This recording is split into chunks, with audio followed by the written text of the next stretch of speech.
Raha tompoko lafinaritra tompoko vavy dia mbola akapalinina hatrany no nandorana anao ny mety toetriny andro iray ary amin'ity takariva ity. Ao anatin'izay toetriny andro izay efa ao anatin'ny ririnina moa isika amin'ny fotoana izao fa na izany na tsy izany ary raha nanomboka omaly dia somary niana lefaka ny tsiokan'ny alizay na hoe araka mahazatra antsika ny rivotra avy aty atsimo atsinanana vokatr'izay dia noho ny atrimoaly zany nisy fiakarana kely ny maripana ambony ho an'ny apovoan-tany sy amin'ny atsimo nosy sy avaratra alefan'ny nosy rehetrarehetra iny dia mbola voatazona eo zany izay maripana somary mafapana zay mandrapatonga ny telo andro manaraka tana fidinana kosa izay manomboka any amin'ny faran'ny herinandro androany. Hojerentsika amin'ny atsipiriany ny mety toetry ny andro ho an'ny rapitso maraina zao dia saika ny masoandro mibalika ny vantoerana ho an'ny manerana nosy fa aty amin'ny faritra loatra aty moa sy ny vadivavy fitovinany sava somary mandraondraona arahana orana malefaka ny motsiraky ny analanjirofo sy ny faritra atsinanana. Tolakandro kosa indray dia mbola mitoetra-trano ny orana malefaka raha aty amin'ny tapany atsimo faritra atsinanana tafiditra ao anatin'izany ihany koa ny vadivavy motsiraky ny vadivavy sy fitovinany iny somary mandraondraona ny ilanantsana ny avoatany fa aty amin'ny andrefanosy dia ny masoandro mibalika hatrany aloha no ibany toerana makasika ny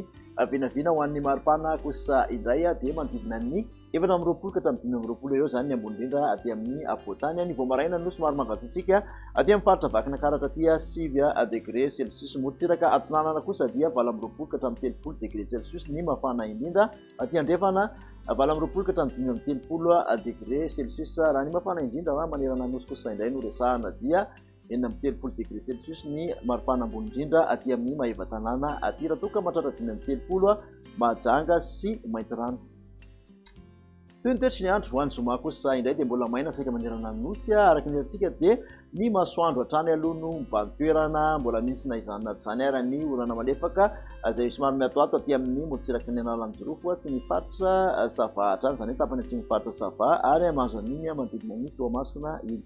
Ny maripana ho an'ny zoma moa dia manodidina ny 13 ka hatramin'ny 14 hatrany ny ambony indrindra aty amin'ny afovoantany motsiraka atsinanana kosa dia 9 ka hatramin'ny 30 degré celsius eo motsiraka andrefana 17 ka hatramin'ny 30 degré celsius aty amin'ny manodidina Morondava zany ny somary lasadatsaka izay maripana ambony indrindra izay ny motsiraka ho an'ny mafana indrindra dia mbola 30 degré celsius hatrany aloha aty Mahevatanana aty. Amaranina toetry ny andro ary ho an'ny sabotsy kosa indray dia maina araka hitantsika manerana nosy somary mandraondraona hatrany ny motsiraka atsinanana na izany na tsy izany fa dia maina ny andro.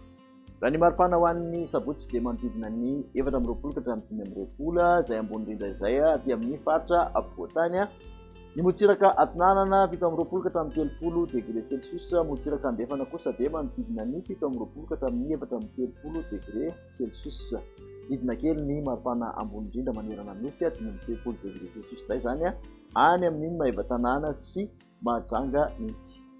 Makasitraka anao anaraka izay hatramin'ny farany dia manasa anao hatrany moa anaraka ny fandaharana amin'ny manaraka indray ary veloma tompoko.